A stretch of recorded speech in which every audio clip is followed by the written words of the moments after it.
safety, and stability, so that we as a nation can continue and can participate in nation building and in the development of our country. Secondly,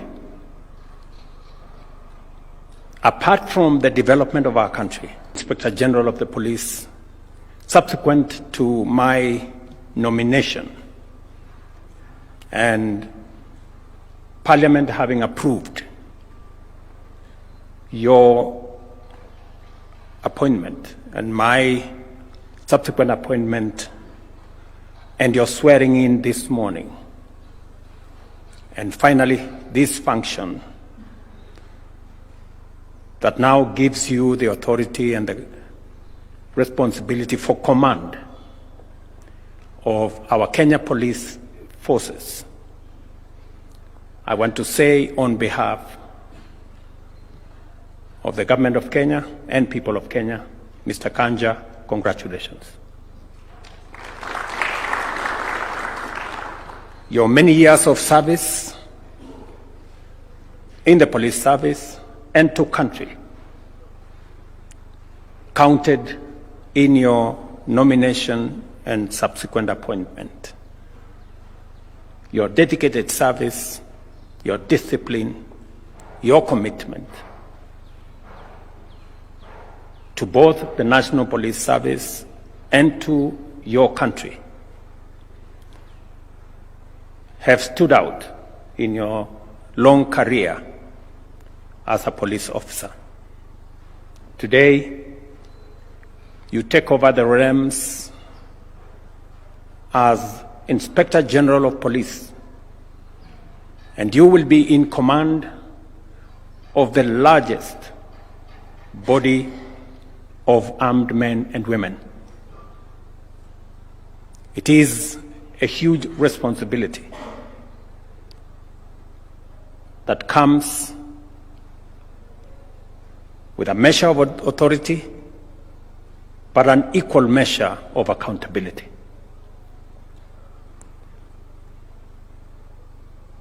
Today, we witness yet another occasion when our National Police Service is granted a new commander. And I want to tell the National Police Service, in Mr. Kanja, you have a seasoned leader, a disciplined career police officer, and a dedicated Kenyan. I have faith and I believe in the capabilities of Mr. Kanja to provide leadership to the men and women in our police service. Today, as we celebrate this occasion, I must commend the leadership of our National Police Service, the acting IG who has been in charge of this service over the last few months, and all the other officers who have supported the leadership of the National Police Service in making sure that there is continuity and there is clarity on the matters relating to the security of our country.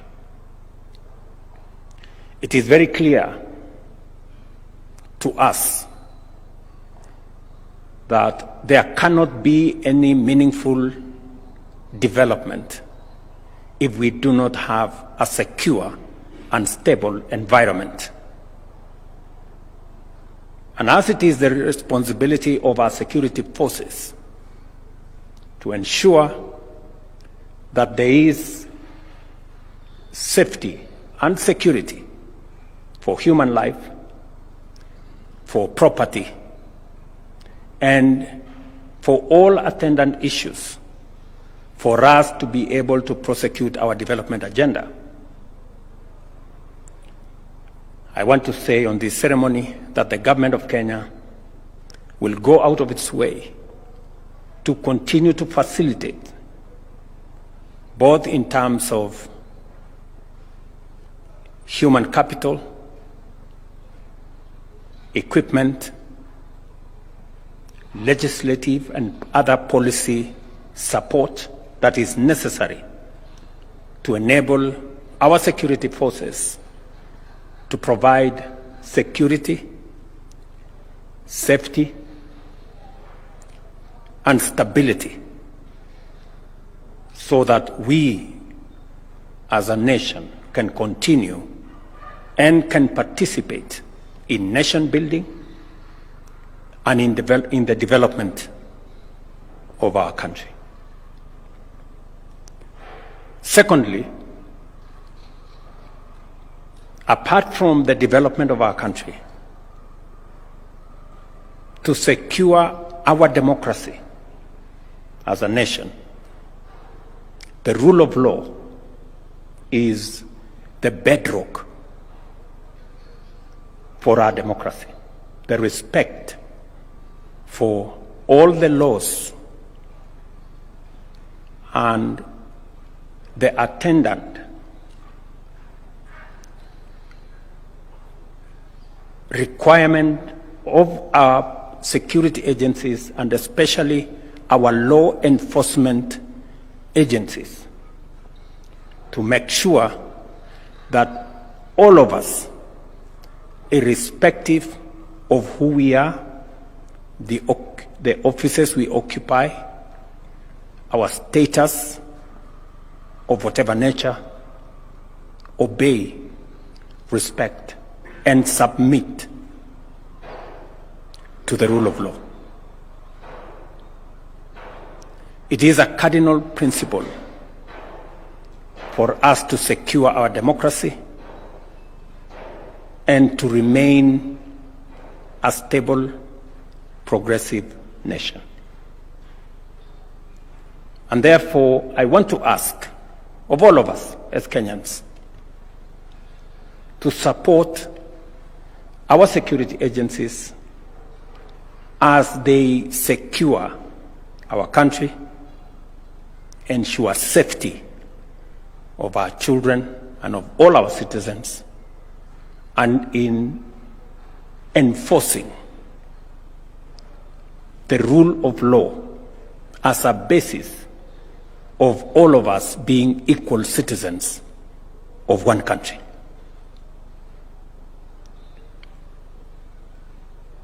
It is important for us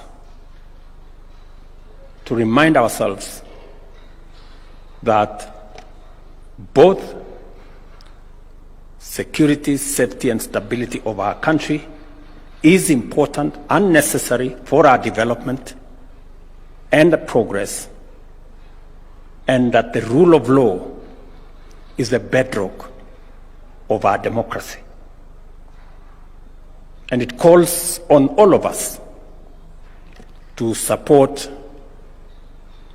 our National Police Service and all the other security agencies in making sure that they discharge their mandate and they live up to the aspirations of the people of Kenya. I want to commit, as I have done in the past, that we will continue to look at the terms of service and also all other requirements of our security agencies, both human capital, welfare issues, the kind of tools and equipment they need to be able to efficiently keep our country safe and secure and protect us from criminals, crooks, and terrorists, that we will do our utmost. As I said yesterday, we are now into the implementation phase of the recommendations that were developed by the task force that I set up on all the aspects of our National Police Service, the Prison Service, and the National Youth Service, as we do it for the military and all the other security agencies. And my commitment is that we will spare no effort and every resource that we can lay our hands on, we will make sure that the portion that will support our security agencies is made available.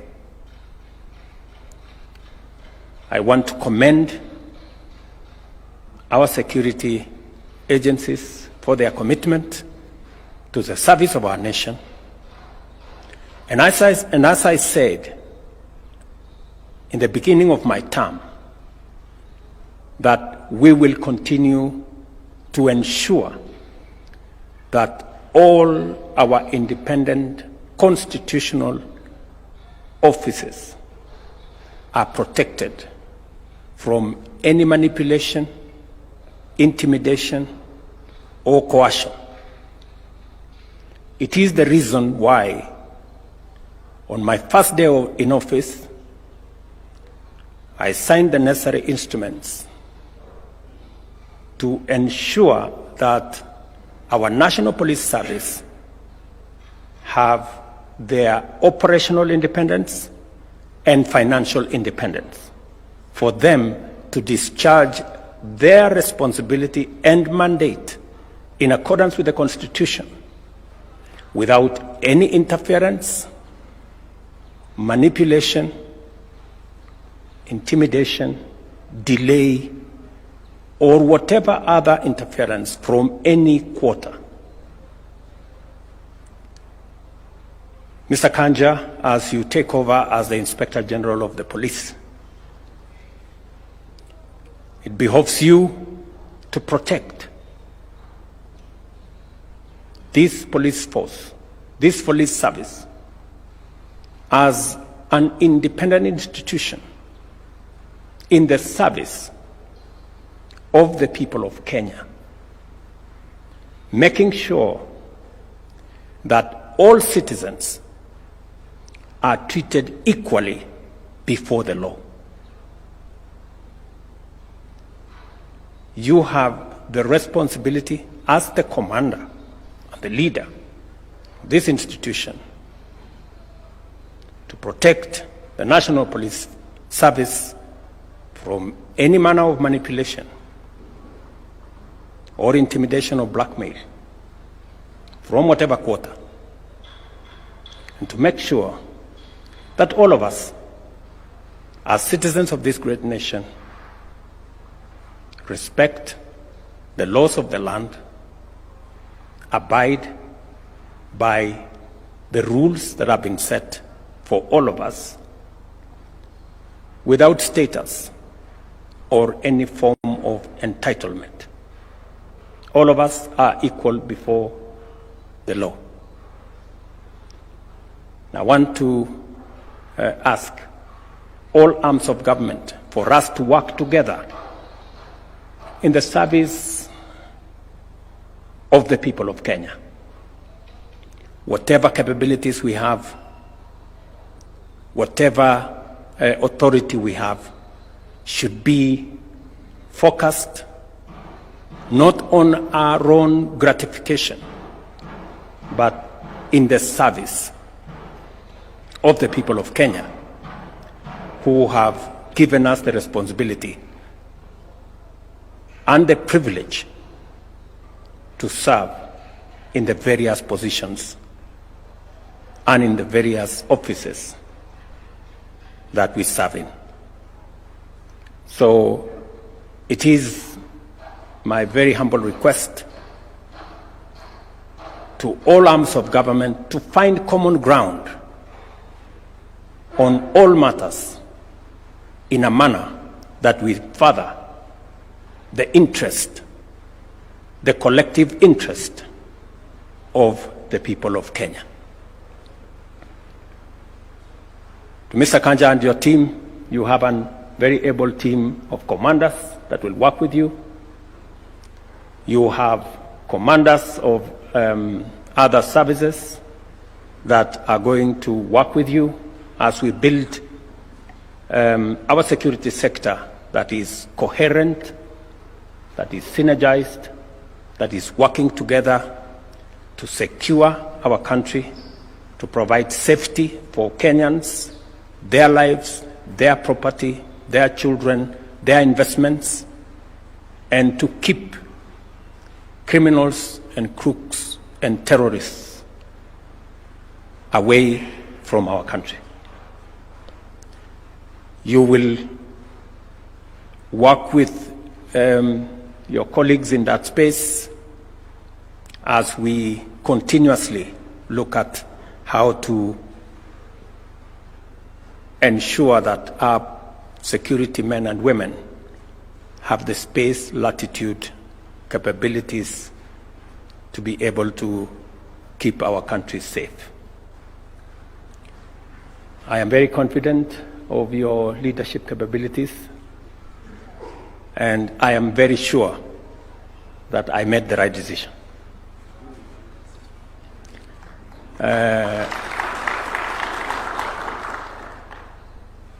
I have also a lot of confidence in all your other officers. That is why when it was announced here that the new IG is sought and found, I had no doubt in the capabilities of your assistants because of their experience that they would actually find you, and we ran no risk of searching you and not finding you. So congratulations again, gentlemen. And it is my expectation that you will support the new IG, because in his success is your own success and the success of our National Police Service. Congratulations again, Mr. Kanja. I want to congratulate also the family for standing by you and making sure that you have the requisite state of mind to be able to serve the people of Kenya. Let me also commend the leadership of Parliament, especially the two committees, for a job very well done. I know you asked Mr. Kanja very difficult questions. They were necessary so that the people of Kenya can understand who is going to be their IG. And thank you very much, ladies and gentlemen from Parliament, for doing your part in this process, and to all the other arms of government that have brought us this far. Finally, I want to commit that as President, I will continue to respect and to protect the independence